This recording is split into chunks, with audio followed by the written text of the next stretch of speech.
Hello, my name is Dennis Donovan, and I'm going to guide you on this journey of some concepts about finance and investment. We have several learning objectives: the comprehension of the components in a finance statement, the ability to perform basic financial statement analysis using ratios, understand the various uses of financial analysis, understand the basics of the merger and acquisition process, and recognize reasons why an organization pursue mergers and acquisitions.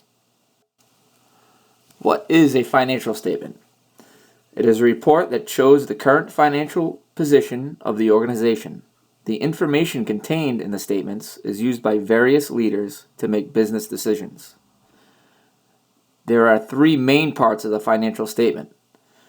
Number one, the income statement. This report summarizes the organization's profitability or loss for a specific time period. The balance sheet. This report shows the organization's net worth for a specific time period. It's a statement of assets and liabilities. And three, the statement of cash flows. In a nutshell, it shows how cash flows in and out of the organization. Is the firm spending more than they can make?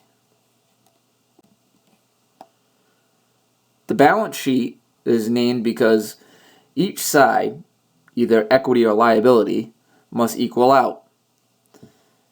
In the example given by Market Business News, the organization has to pay for its assets either by taking on loans or paying cash. For more information on the financial statements, please reference the video by Market Business News. The link can be found at the end of the presentation and the supplemental video and the supplemental material. On a basic level, the income statement shows net income by subtracting the total expenses from the total revenue. In the example here, gross sales minus the total operating expenses and addition of interest revenues and investments resulted in a positive net income of $18,000. Cash flow can be affected by various items. One area of personal interest is inventory. The organization purchases inventory to sell and have a difficult time with sales. This increase the output of cash in the inventory is shown as a negative on the cash flow statement. This may red flag investors, so the organization is considered not a good risk. Thus, some organizations have developed just-in-time processes so they do not carry inventory, affecting these statements. Financial statements, by themselves, the information from the individual parts contained within the financial statements does not offer much insight into how an organization is performing. Instead, the leader will have to further analyze the data to make informed decisions. Using financial ratios can help see if the organization is meeting expectations. Listed are some common ratios used. Debt to equity ratio. It shows the debt and financing the organization has. The more debt a company takes on, there is risk the company may not be able to pay their bills on time. This makes a risky investment. I wouldn't invest in something like that if I was a bank. Current ratio. This is considered a liquidity ratio that is used to see if the organization can pay off its debt as it comes due. Quick ratio. It is used to evaluate whether a business has sufficient assets that can be converted into cash to pay bills. Unlike the current ratio, it does not include inventory. Return of equity. It's considered a profitability ratio, measuring profit from the percentage of the shareholders' equity. More information can be looked at if you go to Tudor 2U ratio analysis. It's a video I linked to the supplemental learning slide at the end of the presentation. An example of the debt to equity ratio. The formula for debt to equity is total liabilities divided by total equity. In this example, debt to equity ratio is 2,700 divided by the equity of $20,000, which is 0.135. So companies with a higher debt to equity ratio are considered more risky to creditors and investors than companies with a lower ratio. In this example, the organization has a much higher equity, resulting in a favorable number. The formula for the current ratio is the current assets divided by the current liabilities. Here, in this case, we have $5,000 for our assets divided by our liabilities of $2,700, which gives you 1.8.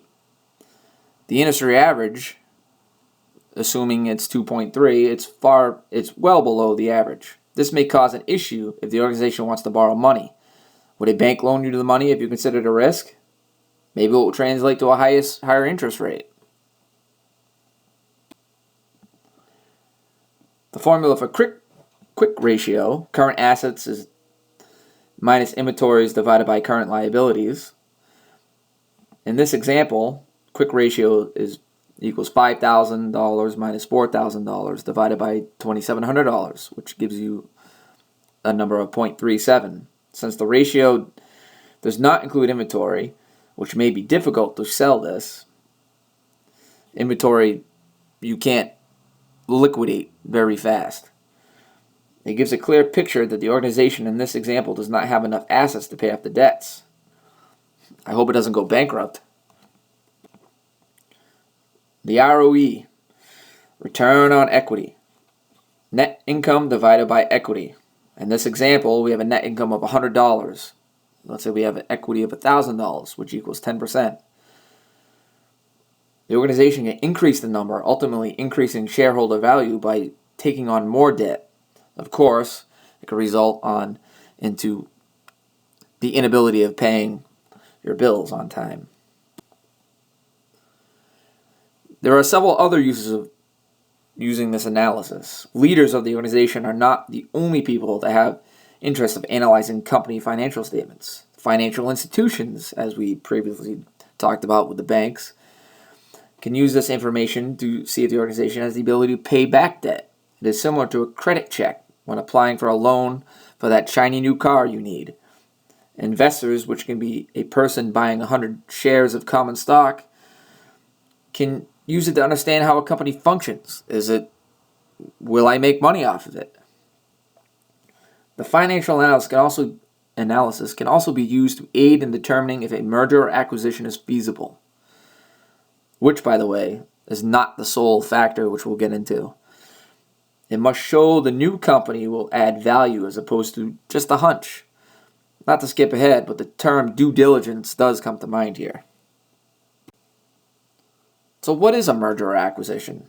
It all depends on the strategy of the organization.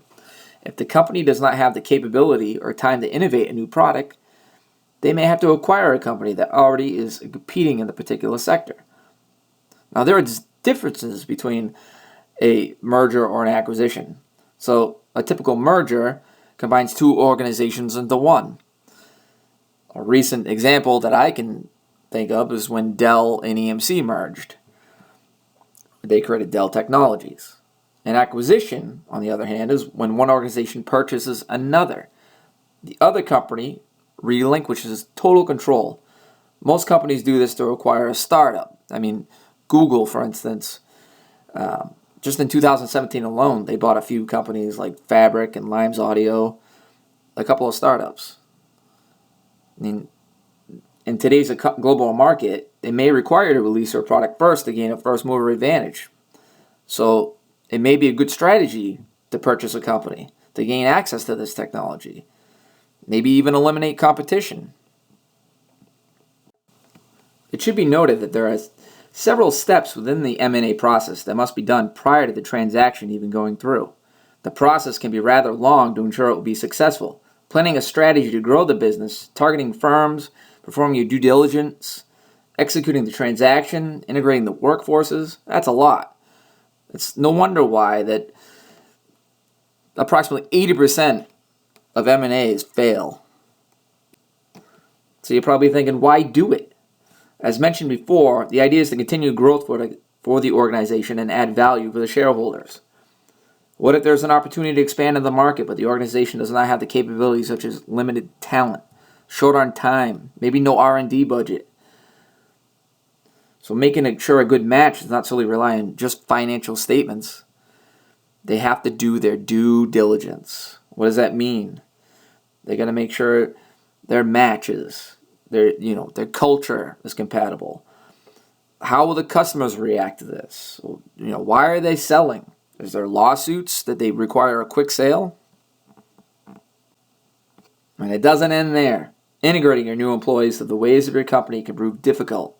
This is where the leadership must communicate expectations, vision, and so on. If you change existing processes too quickly without divulging the intent, employees could lose faith, even possibly leave. And you don't want that. That's why you bought the company. Maybe their knowledge, and all the knowledge goes away. You need that to succeed. And of course, like anything, if you don't monitor the process, how will you know if it's even working? You need to create measurable controls to make the leaders aware that the strategy change is required. So if something's going awry, you need to switch it up, go in a different direction. Otherwise, the M&A may fail. Here are some discussion questions to think about. Go ahead, try them. Take a look at the slides. So as mentioned earlier, here's some supplemental material, some about ratio analysis, the mergers and acquisitions, balance sheet. It will help reinforce the ideas presented in this slide deck. Thank you for watching. I hope you enjoyed the video.